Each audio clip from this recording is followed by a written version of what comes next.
सभी जानते हैं कि आज के समय में हर कोई भोजन में मांसाहारी खाने का सेवन किसी न किसी रूप में अवश्य ही करता है।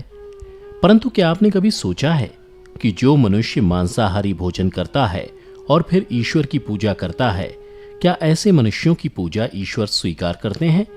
अगर नहीं सोचा तो आज मैं आपको इसी सवाल का जवाब बताने जा रहा हूं, जिसका वर्णन स्कंद पुराण, भगवत गीता जैसे हिंदू धर्म ग्रंथों में विस्तार से किया गया है। नमस्कार मित्रों, द डिवाइन टेल्स पर आपका एक बार फिर से स्वागत है। स्कंद पुराण काशी खंड 3 अध्याय में बताया गया है कि जो मनुष्य मांस खाता है उसके जीवन को धिक्कार है। ऐसे मनुष्य को ना तो मृत्यु लोक में कभी सुख मिलता है और ना ही मृत्यु के बाद दूसरे लोक में ही सुख मिलता है। साथ ही स्कंद पुराण में एक प्रसंग का और भी वर्णन मिलता है, जिसके अनुसार जब एक बार सभी देवतागण काशी पहुंचे तो उन्होंने देखा कि वह व्याघ्र अर्थात बाघ जैसे हिंसक पशु भी वहां घास पात खा रहे हैं। साथ ही स्कंद पुराण में यह भी बताया गया है कि अगर भूख से किसी प्राणी की मृत्यु होने को हो तो भी उसे मांस नहीं खाना चाहिए। इतना ही नहीं, स्कंद पुराण के अनुसार भगवान शिव उन लोगों की भक्ति अथवा पूजा कभी स्वीकार नहीं करते जो मांस या मदिरा का सेवन करते हैं। स्कंद पुराण के अलावा वराह पुराण में भी इस बात का वर्णन मिलता है, जिसके अनुसार भगवान विष्णु के वराह अवतार पृथ्वी देवी के पूछने पर कहते हैं कि जो मनुष्य मांस का भक्षण करता है, मैं ना तो उसकी पूजा ही स्वीकार करता हूँ और ना ही उसे अपना भक्त मानता हूँ। साथ ही भगवान विष्णु के वराह अवतार पृथ्वी देवी से यह भी कहते हैं कि जो मनुष्य मछली या दूसरे पशु के मांस का सेवन करता है, मेरे लिए उससे बड़ा अपराधी और कोई भी नहीं। इसके अलावा गीता में भगवान कृष्ण ने भी बताया है कि मनुष्यों को क्या खाना चाहिए और क्या नहीं। भगवान कृष्ण के अनुसार मांस एक तामसिक भोजन है, जिसके सेवन से बुद्धि क्षीण होने लगती है और मनुष्य अपनी इंद्रियों पर से नियंत्रण खो देता है। उसके बाद मनुष्य ना चाहते हुए भी कई तरह के अपराधों का भागीदार बन जाता है। और ऐसा मनुष्य जब मेरी पूजा करता है या मुझे याद भी करता है तो मैं उसके पास नहीं जाता। साथ ही गीता में भगवान श्री कृष्ण कहते हैं कि मांसाहार भोजन राक्षसों के लिए है, ना कि इंसानों के लिए। गीता में भगवान श्री कृष्ण ने आहार को 3 वर्ग सत्व, रज और तम में विभाजित किया है, जिसके अनुसार सात्विक आहार आयु को बढ़ाने वाला, मन को शुद्ध करने वाला, बल, बुद्धि, स्वास्थ्य और तृप्ति प्रदान करने वाला होता है। हिंदू धर्म में मांस खाना सही है या नहीं, इसके बारे में कई लोगों के मन में भ्रम है और इसका मुख्य कारण है लोगों का धर्मशास्त्रों में वर्णित ज्ञान का ना होना। कुछ लोगों का तो यह भी मानना है कि वेद मांस भक्षण को जायज बताता है, लेकिन ये सच नहीं है।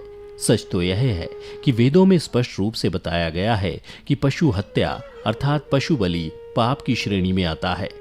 वेदों का सार उपनिषद और उपनिषदों का सार गीता है, जिसके अनुसार वेदों में मांस खाने के संबंध में स्पष्ट मना किया गया है। वेदों में बताया गया है कि जो मनुष्य नर, अश्व अथवा किसी अन्य पशु का मांस का सेवन कर उसको अपने शरीर का भाग बनाता है, गौ की हत्या कर अन्य जनों को दूध आदि से वंचित करता है, उससे बड़ा पापी इस सृष्टि में कोई भी नहीं। यजुर्वेद में बताया गया है कि मनुष्यों को परमात्मा की सभी रचना को अपनी आत्मा के तुल्य मानना चाहिए, अर्थात वो जैसे अपना हित चाहते हैं वैसे ही अन्यों का भी हित करें। जबकि अथर्ववेद में कहा गया है कि हे मनुष्यों, तुम चावल, दाल, गेहूं आदि खाद्य पदार्थ आहार के रूप में ग्रहण करो, यही तुम्हारे लिए सबसे उत्तम और रमणीय भोज्य पदार्थों का भाग है। तुम किसी भी नर और मादा की कभी हिंसा मत करो। वह लोग जो नर और मादा भ्रूण और अंडों के नाश से उपलब्ध हुए मांस को कच्चा या पकाकर खाते हैं, तुम्हें उनका विरोध करना चाहिए। वहीं ऋग्वेद में भी बताया गया है कि गाय जगत की माता है और उनकी रक्षा में ही समाज की उन्नति है। मनुष्यों को उनके समान सभी 4 पैर वाले पशुओं की रक्षा करनी चाहिए। वहीं गरुड़ पुराण में भगवान विष्णु पक्षीराज गरुड़ को एक कथा सुनाते हुए कहते हैं कि जो मनुष्य मांस का भक्षण करता या फिर मदिरा का सेवन करता है, उसकी भक्ति या पूजा कोई भी देवता स्वीकार नहीं करते और ऐसे मनुष्यों की ना ही कोई देवता मदद करते हैं। इसलिए मनुष्यों को चाहिए कि वह सात्विक भोजन करें, ताकि उसे अपने जीवन काल और मृत्यु के बाद भी ईश्वर का सानिध्य मिल सके और वह सुखी पूर्वक इहलोक से परलोक की यात्रा कर सके। साथ ही भगवान विष्णु कहते हैं कि जो मनुष्य स्वाद के लिए दूसरे पशुओं की हत्या करता है उसे मृत्यु के बाद उसी पशु योनि में कई जन्मों तक जन्म लेना पड़ता है और वह भी उसी तरह मारा जाता है जैसे उसने खाने के लिए पशु को मारा था। इसलिए मित्रों, अगर आप पूजा या फिर ईश्वर की भक्ति में विश्वास रखते हैं तो मांसाहार का सेवन करना बंद कर दीजिए। वैसे भी मांसाहार भोजन को वैज्ञानिक रूप से उचित नहीं माना गया है। यह मनुष्यों को कई तरह के रोगों से ग्रसित भी कर देता है।